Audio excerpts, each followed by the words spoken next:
Backyard Green Films is proud to present this episode of Agri-Culture with your host, Alara Bowman. Alara and her husband Rick travel throughout the land in their teardrop trailer that they have nicknamed Maggie, bringing you stories about their travels and the people they meet. They visit farmers, ranchers, and just about anyone who loves putting their hands in the dirt or their feet in stirrups. For the past 3 years, they have been filming a documentary about heritage breed animals entitled The Holstein Dilemma, Heritage Breeds, and the Need for Biodiversity. In those travels, they have gotten to meet some very interesting people. Here's one of those interviews. Hi, this is Alara, and welcome back to our podcast. This is part 2 of our coverage of the New York State Sheep and Wool Festival held in Rhinebeck last weekend. We wanted you to get a feel for the event, so today we're bringing you excerpts from 4 of the people we met with at this sensory explosion that is the Rhinebeck Festival. First is Amy Quarry, who raises Gatlin sheep in Connecticut. Amy's sheep displayed a beautiful charcoal color and a curly coat that makes you itch to reach out and run your fingers through it. Gatlins are usually in shades of gray, from light gray to charcoal to almost black, and they often have this kind of silver sheen to the fiber, and it's visible even in the shaded area of the barn where we were. Gatlins are named for a Swedish island, and they're starting to get established here in the United States. If you want to see some beautiful pictures of these sheep, you might want to visit the website of the Gotland Sheep Breeders Association of North America. Then you'll understand what I mean about the touchy-feely part. After we escaped the sheep barn gravitational pull, we did a quick visit to the vendor halls.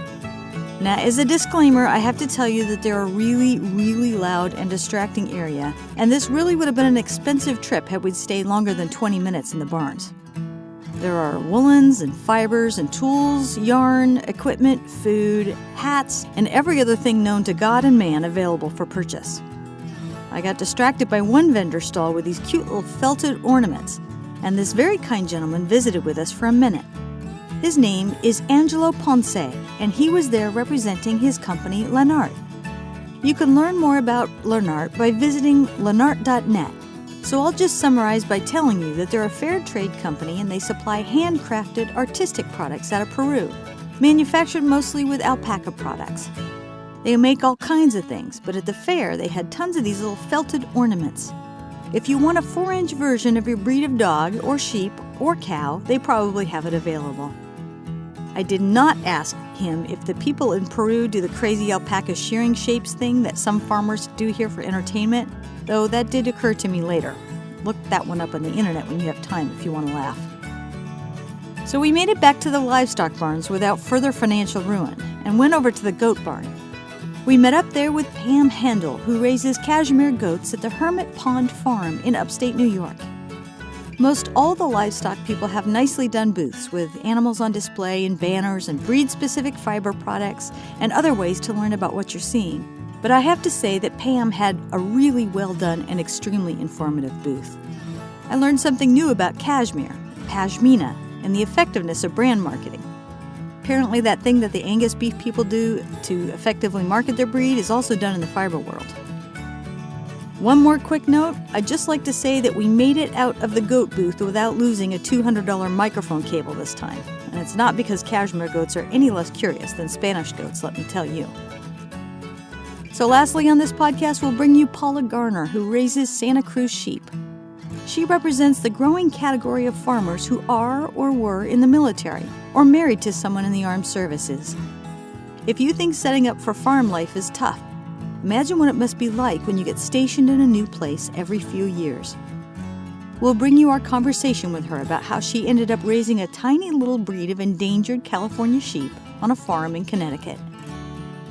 We hope that, if you weren't in Rhinebeck last weekend, you now have somewhat of a taste of what it was like to be at the New York State Sheep and Wool Festival 2019. And next year, we'll try not to start in the sheep barn.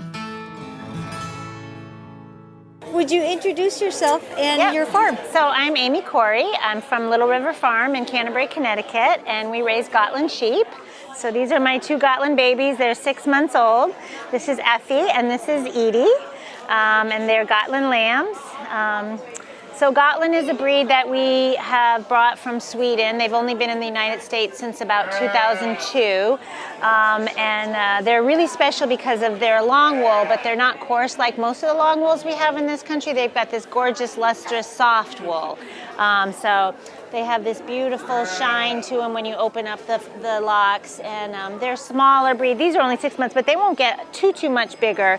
So they're still really manageable and lovable. They're super inquisitive.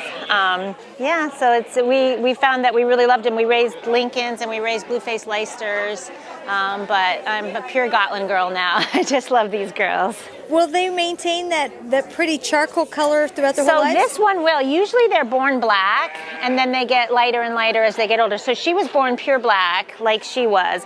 But obviously she has more of the genetics to get this nice charcoal color. But this is much more typical of the Gotland breed, the silver with the black head. But this is what color they are when they come out, all completely black. And then as they get older, they do lighten up. And she's lightened up a little bit, but she's obviously going to keep this darker charcoal color. And they do range all shades of gray. I kind of joke and say they're my 50 shades of gray. So is that a uniform thing, or are they lighter on the ends of It's pretty uniform throughout. I mean, if they get into the summer sun, they might get a little bit bleached on the tips, but usually it stays. And she'll lighten up as she gets older too. She'll get a little bit lighter. So now, how are they different? You said they're different from other breeds. Well, they're excellent foragers. I mean, they'll act like goats and climb trees to eat things, and they'll eat. But one interesting difference about them is that copper is toxic to most sheep, but Gotland actually require it.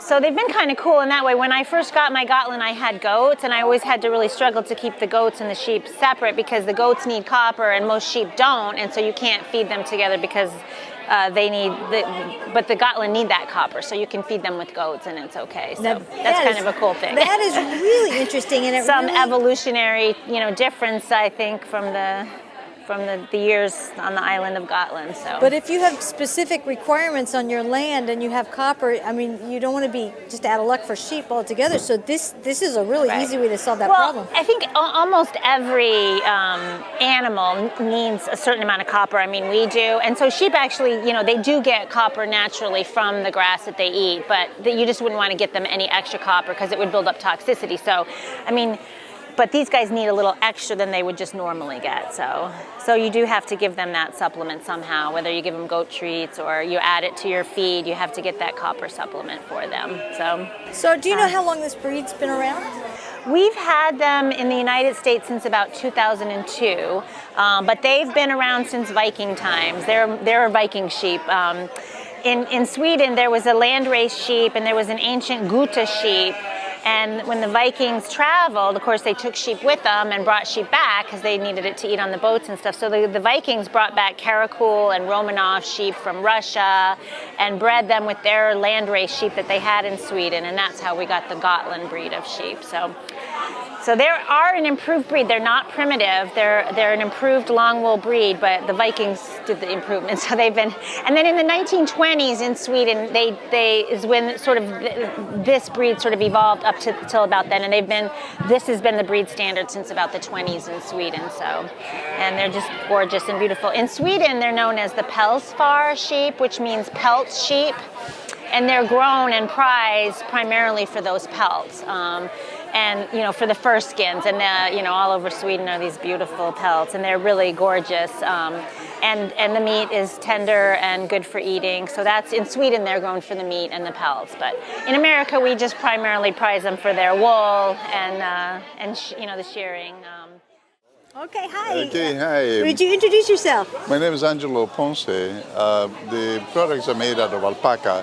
Thus, everything that I make has alpaca. So on the needle-felted animals, we have close to 300 different animals.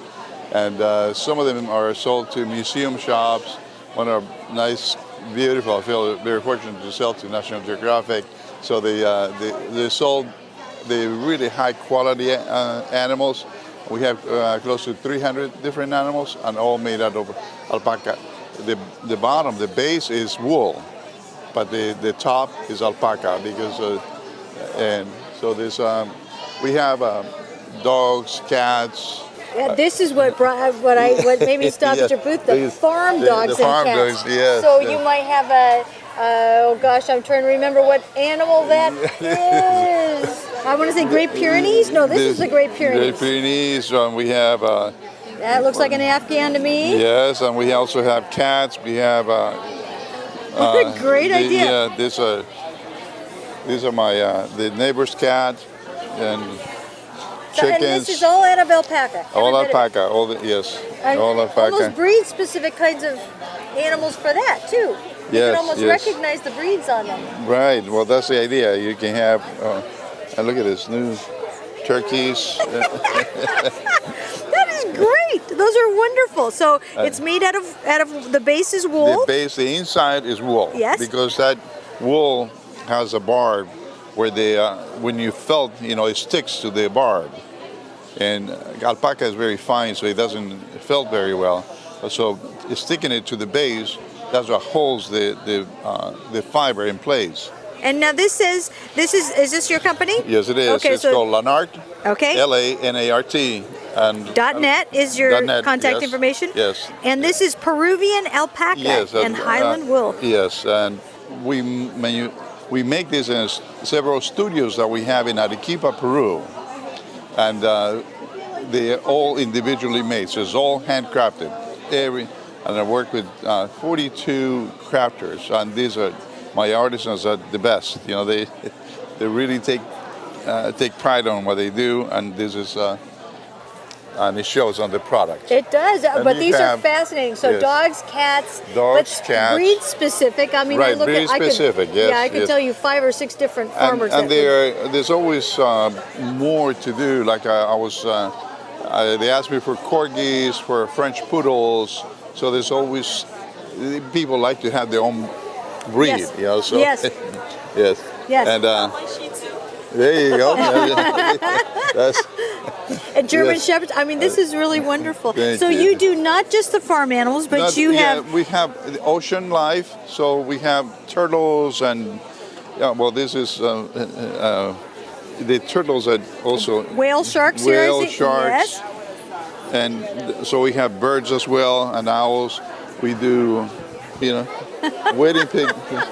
So, they're absolutely wonderful. There are 2 types of alpacas. One is called wakaya, and one is called suri, so long hair. But they're both alpacas. Yeah. But this has long hair. Just beautiful. Yeah. They are beautiful. Yeah. Well, thank you so much for talking much. to Thank us. you. We appreciate it. Thank you very much. Appreciate it.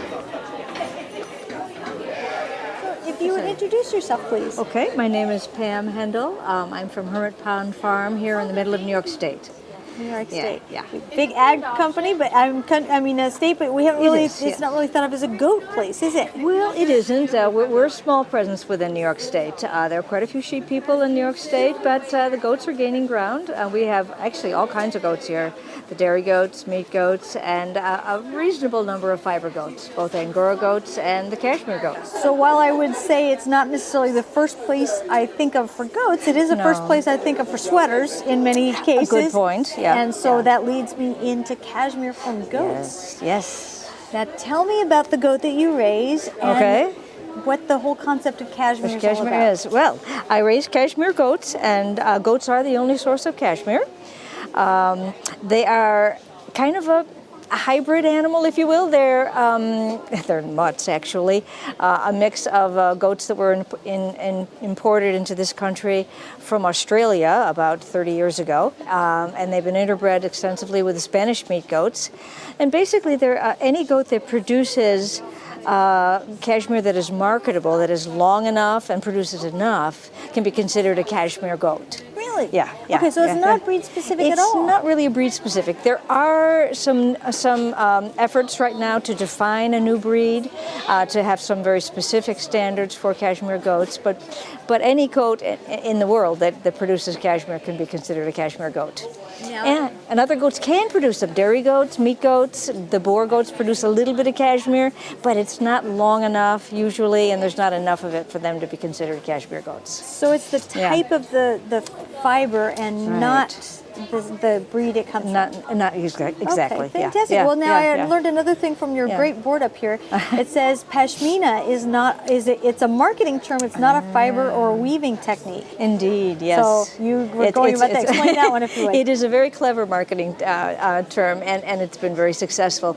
Most often the pashmina shawls are made of cashmere or sometimes cashmere and silk blended, but there is no unique animal that produces anything you could call pashmina. Worked for the beef guys in the Angus. It's all Angus that's beef. right. If it's That's 51% black animal, it's an Angus. Okay, so now with these goats, I see these little guys. Are these babies here? These are babies, yeah. These two they're both little girls. They were born in May, so they're about 5 months old right now.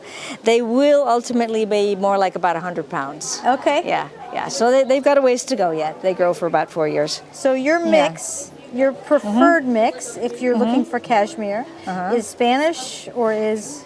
Well, the Australians brought in some good genetics. Yes. We brought in some good things from there. But, the Spanish meat goats have a lot of influence on the cashmere goats. And basically, we just breed for the ones that have good production, that'll put out as much as possible, as well as a good length, because spinners do have difficulty with it if it's too short. Okay, so now Spanish goats are supposed to be pretty good with brush clearing and things like that. Yeah. Does that impact your ability to get a good fiber out of them if you feed them brush? Oh, not at all. No, they love all kinds of prickly, brushy, all kinds of weeds. So they're very great for clearing up brushy areas. I can't even imagine trying to get fiber clear of whatever they might be in.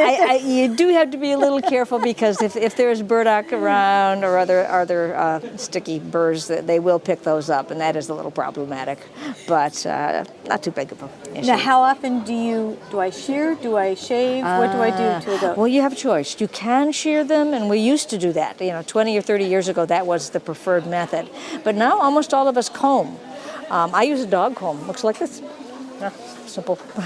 And most people use variations on the dog combs. So what we do is we wait until they're starting to shed naturally, which could be anywhere from mid-January to late April. And when we see them starting to shed, then we can comb it out. It comes out very easily. And if you comb instead of shear, you get less of the guard hair mixed in with it. Because, of course, the cashmere is the undercoat, It's not what you're seeing here. Well, on this particular goat, she has such short guard hair that, this black stuff you see here, that's her guard hair. It's coarse, but the lighter color stuff is all her cashmere. That sounds like a fantastic idea. We have a white lab that we sometimes puppy sit for, and we have 3 baskets of dog hair by the time the weekend kind of ends. stuff. So this actually makes quite a bit of sense to me because it's coming out anyway. Right. Yeah, it's the same kind of thing. And if I don't comb it out, it'll end up on the fence posts and in the birds' nests and so forth. So is the yield the same, or is it just that the end is not clipped in the same way if you don't shear? If you don't shear. The yield, you'll get a much higher yield with a comb fleece, because if you shear, of course, you have all the guard hair mixed in there. But and if the cashmere is at all short, then shearing you'll cut off a little bit of it, and you'll lose a little bit of You have to go and pick out the ends on every single thing you shear. Right. That makes perfect sense. Actually. So it's easier on the animals, and I think it's easier on most of us to comb it out. Wow. Okay, so now in terms of cashmere, tell me what kind of things are obstacles that you might have to overcome as a farmer, or that the positives that you really enjoy about it. Both of those things. Okay. Well, it's very satisfying. They are a multi-purpose animal. We do raise them for meat as well, but it is wonderful to have something else to be focused on. And I do love working with the fiber, even though I'm not an artist by any means. I don't spin it or weave or anything with the fiber, but I like working with the people who do, and I like working to get the kind of fiber that really works well for a fiber artist. So that part of it is very satisfying, and the animals are fun. They're goats, they're kind of crazy, and they've got very individual personalities. So that part's fun.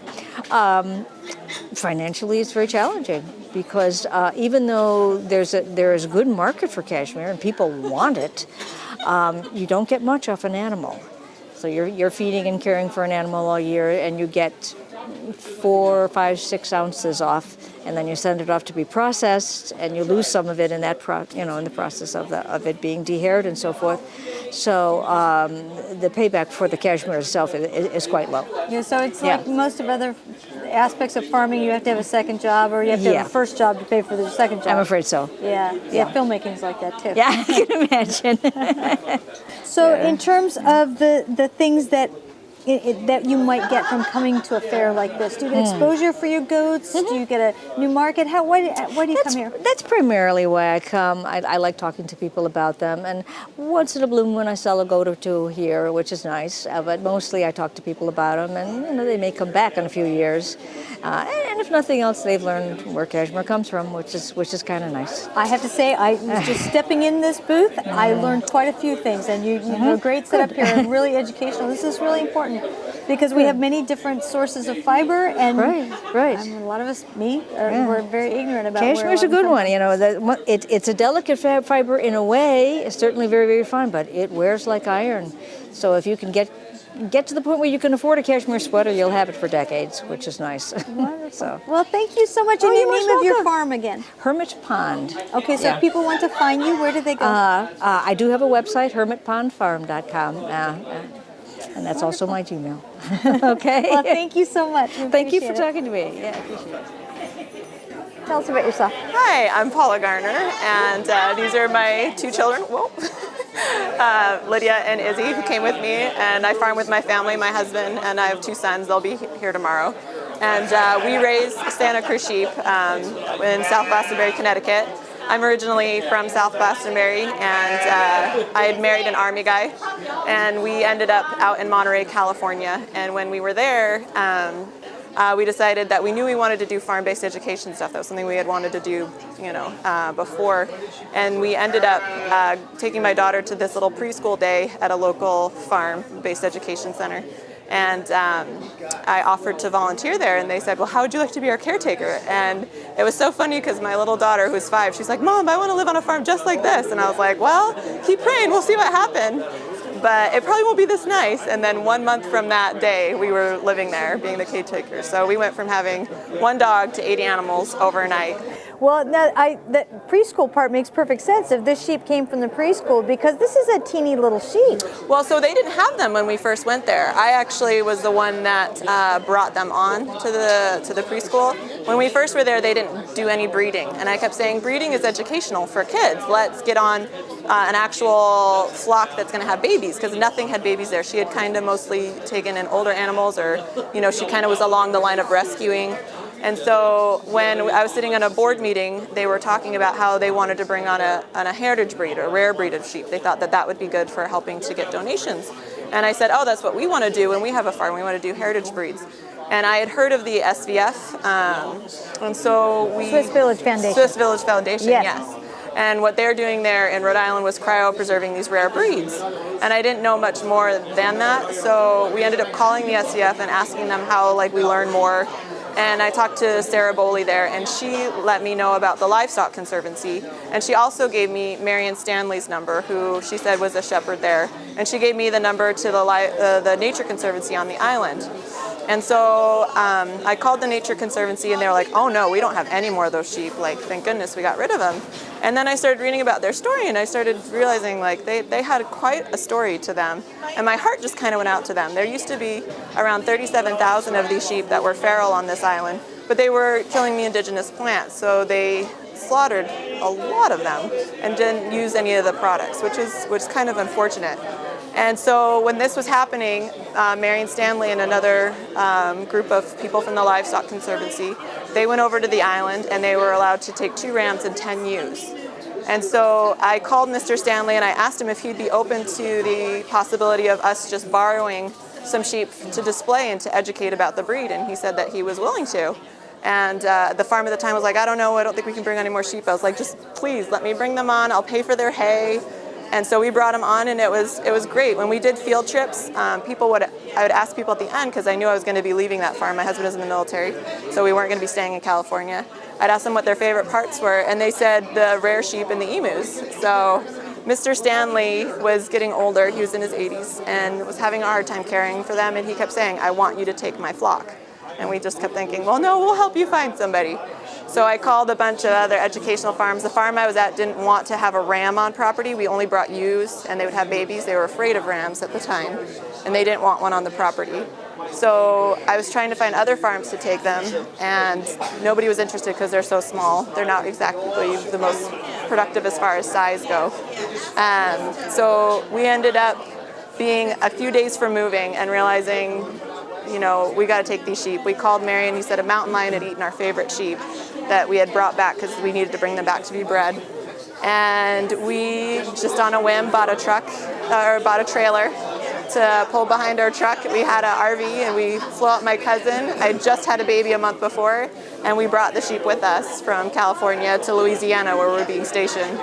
And so we were there for about a year before we moved from Louisiana up to Connecticut. And when we moved from there, we had more animals, so we were loading up once again, shipping sheep across the country. But there was definitely a lot of intensity going on with shipping sheep.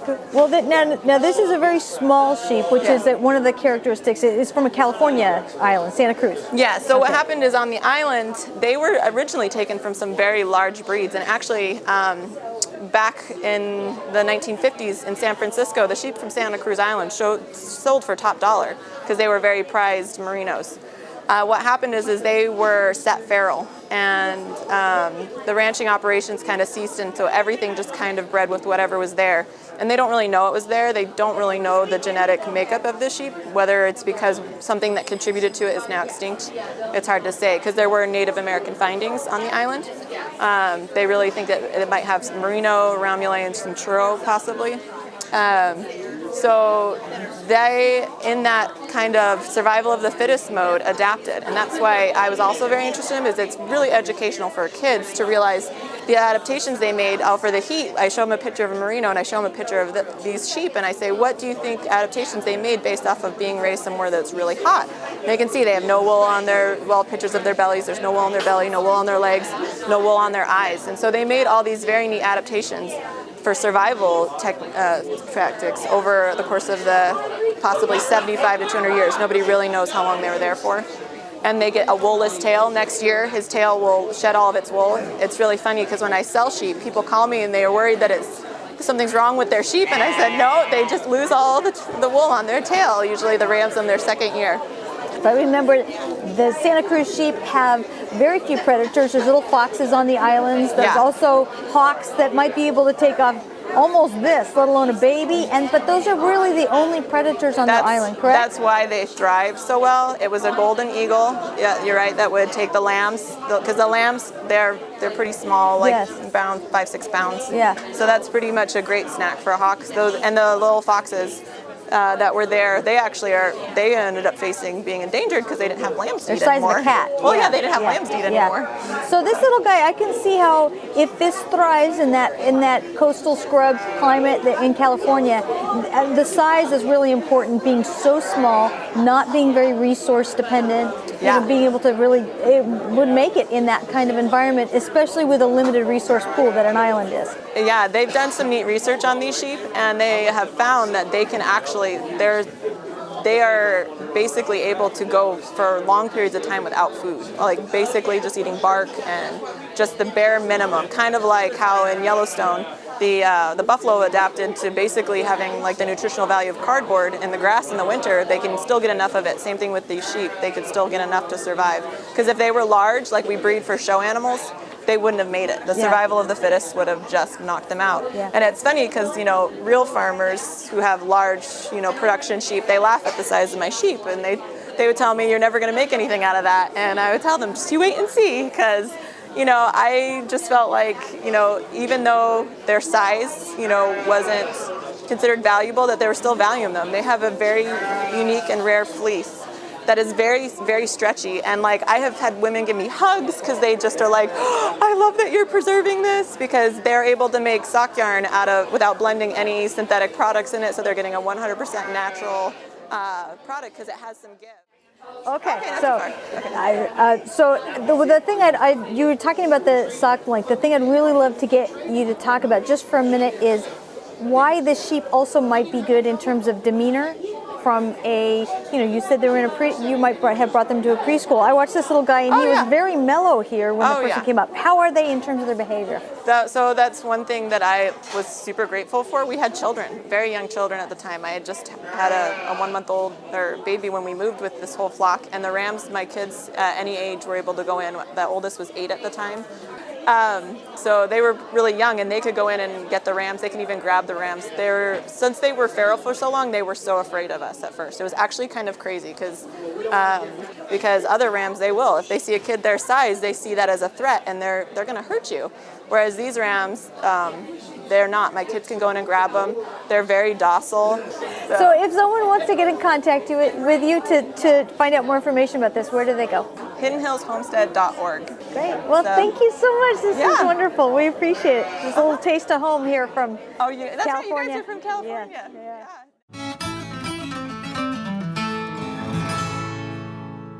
If you liked our podcast, please subscribe. This is how we keep going. And please tell your friends to join us. Please feel free to post any questions or comments that you might have to our social media sites.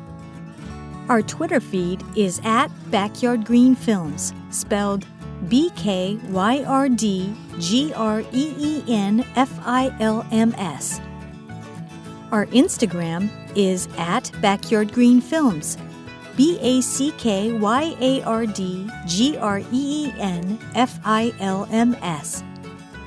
Our Facebook is Backyard Green Films.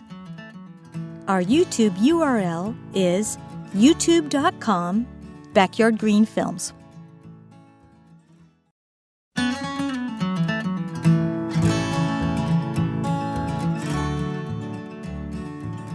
We would like to thank everyone at the New York Sheep and Wool Festival in Rhinebeck for taking the time to talk with us. For more information, please visit sheepandwool.com.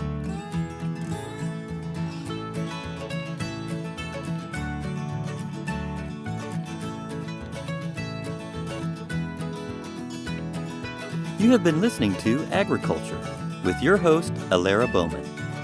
Please tune in for more upcoming episodes from our travels. We'd also like to thank our producer, Michelle Council. I'm Rick Bowman, your behind-the-scenes editor. Until next time. This has been a presentation of Backyard Green Films Productions, all rights reserved, copyright 2019.